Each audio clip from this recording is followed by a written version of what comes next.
Hello friends, সিবি মেরি stream চ্যানেলে আমি তোমাদেরকে ওয়েলকাম জানাচ্ছি।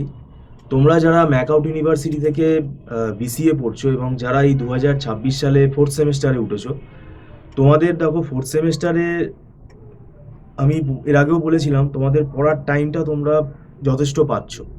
ডিসেম্বর মাসটাও তোমরা পেয়েছো এবং জানুয়ারিটাও পেয়েছো। দেখো জানুয়ারি ফেব্রুয়ারি অলরেডি আমাদের 2 মাস হয়ে গেল, আমাদের এখানে তো ক্লাস শুরু হয়ে গেছে। তো এখন তোমরা লাইভ ক্লাসে জয়েন করতে পারো, সেটা টার্মস অ্যান্ড কন্ডিশনস আছে। এবং তোমরা আমাদের অনলাইন যে ক্লাস হয় সেটা রেকর্ড হয়, সেই রেকর্ডিং ক্লাসটা তোমরা কিন্তু নিতে পারো। তো রেকর্ড ক্লাসটা নিতে গেলে সেটা টার্মস অ্যান্ড কন্ডিশনস আছে, সেটা একটা নির্দিষ্ট দিনের মধ্যে দেখে নিতে হয় এবং সেটা ইনস্টলমেন্টেও নেওয়া যায় এবং সেটা পরবর্তীকালে কিন্তু ডিলিট হয়ে যায়, সেই টাইম লাইনটা আমরা বলে দিই। আর এটা নট ডাউনলোডেবল এবং সেই সঙ্গে আমরা নোটসগুলোও কিন্তু প্রোভাইড করে দিই।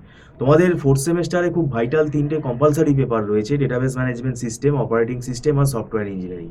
তো এই 3টে সাবজেক্টের যে মানে কিভাবে পড়বো এইটা কিন্তু আগে থেকে বুঝতে হবে।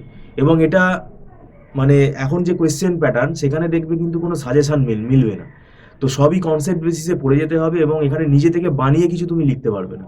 তোমাকে যদি অপারেটিং সিস্টেমের এখন একটা শিডিউলিং অ্যালগোরিদম যদি বার করতে বলে, একটা যদি ধরো প্রায়োরিটি শিডিউলিং দেয় বা যদি রাউন্ড রবিন শিডিউলিং দেয়, যে অঙ্কগুলো আসে সেগুলো না জানলে, প্রপারলি না জানলে তুমি করতে পারবে না, পরীক্ষার হলে ছেড়ে দিয়ে আসতে হবে।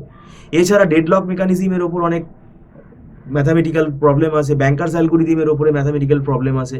তো এগুলো না জানলে তুমি কিন্তু পরীক্ষার হলে গিয়ে কিন্তু বানাতে পারবে না। তাহলে আগে থেকে তোমাকে শিখতে হবে এবং সেই শেখাটা যদি প্রপারলি না হয় তাহলে কিন্তু তুমি অ্যাপ্লাই করতে পারবে না। ওই কটা থিওরি কোয়েশ্চেন তোমাকে অ্যাটেন্ড করে চলে আসতে হবে এবং সেখানে লাক ভালো থাকলে তুমি পাস করবে, না হলে তোমার কিন্তু সাপ্লি চলে আসতে পারে। তো সেটা তোমাদেরকে আমি বলছি, যদি সেলফ স্টাডি করো তাহলে সেটা ভালোভাবে করো। আমি জানি না কতটা তোমরা বুঝতে পারছো। যদি তোমাদের পড়া বুঝতে কোনো যদি অসুবিধা হয় তাহলে সেটার জন্য তোমরা আমাদের সাথে যোগাযোগ করতে পারো। আমরা তো এখানে পড়াই, রেকর্ড ক্লাসেরও ব্যবস্থা আছে এবং লাইভ ক্লাসও তোমরা করতে পারো। এটা আমাদের মান্থলি ফিস সিস্টেমেই ক্লাস হয় আর এটা মাসে মাসে অ্যাডভান্স পেমেন্ট করে ক্লাস করে, এটা নট রিফান্ডেবল। আর আমাদের এখানে একদম ছোট ছোট ব্যাচে পড়ানো হয়। তো সেক্ষেত্রে দেখো পড়া বুঝতে কোনো অসুবিধা হয় না। তো আমি তোমাদেরকে বলে রাখছি যে এই ফোর্থ সেমেস্টার কিন্তু খুব হায়ার সেমেস্টারের দিকেই কিন্তু তোমরা যাচ্ছ এবং সিলেবাসটা অনেকটাই বড়। সেটা আমি বলবো যে পুরো সিলেবাস পড়ে যাওয়াটা উচিত এখন, কারণ এখন কোনো সাজেশন যেহেতু মেলে না এবং এটা একটা স্ট্র্যাটেজিক্যালি পড়তে হবে যে কোন টপিকগুলো কিন্তু স্কোরিং সেগুলো আমাকে পড়ে যেতে হবে। কারণ ডেটাবেস ম্যানেজমেন্ট সিস্টেমের মধ্যে দেখো অনেকগুলো পার্ট আছে। কারণ ডেটাবেস ডিজাইন পার্ট আছে, কোয়ারি অপটিমাইজেশন আছে, ট্রানজাকশন ম্যানেজমেন্ট আছে, ইআর মডেলিং আছে, রিলেশনাল অ্যালজেব্রা আছে, আবার এসকিউএল প্রোগ্রামিং আছে, তারপরে পিএলএসকিউএল রয়েছে। তো এই এতগুলো পেপার একটা সাবজেক্টের মধ্যে। এবার এদিকে অপারেটিং সিস্টেমটা কিন্তু অনেকটা ডেটা স্ট্রাকচারের মতো, ওখানে বেশিরভাগই চ্যাপ্টারে দেখবে সব অ্যালগোরিদম রয়েছে।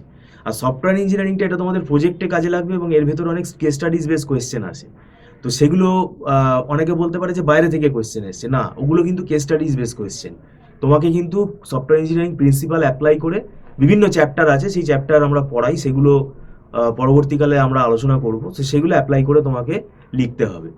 তো এটা তোমাদেরকে আমি বলে রাখলাম এবং দেরি না করে তোমরা আরও তাড়াতাড়ি আমি বলবো পড়াটা শুরু করো, যারা পড়া এখনও সেভাবে শুরু করোনি।